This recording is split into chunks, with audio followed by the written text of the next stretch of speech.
తప్పు చేసి చట్టాన్ని అతిక్రమించిన పోలీస్ అధికారులు తగిన మూల్యం చెల్లించుకోక తప్పదు. అన్ని నోట్ చేసి పెడుతున్నాం. ఎవరెవరు హత్య చేసిండో అన్ని డైరీలో నోట్ చేస్తున్నాం.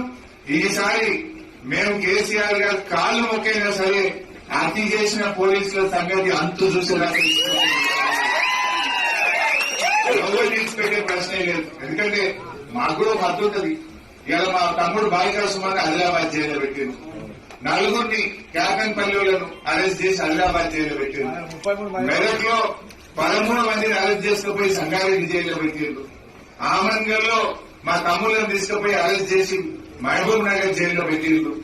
అరే ఎస్సీల మీద ఎస్సీ కేసులు పెడుతున్నారు. ఇదేమన్నా బాగా దళితుల మీద దళిత కేసు చట్టం కేసు పెడుతున్నారు. ఎస్సీకి అట్రాసిటీస్ కేసు అంటే ఎంత బుద్ధిగా బుద్ధే చూసేలా పడ్డట్టు నడుస్తున్నది. ఇంకా రైతు బంధు ఇచ్చే తెలివి లేదు కానీ ఈ కేసులు పెట్టుకుంటే చేయలేదు.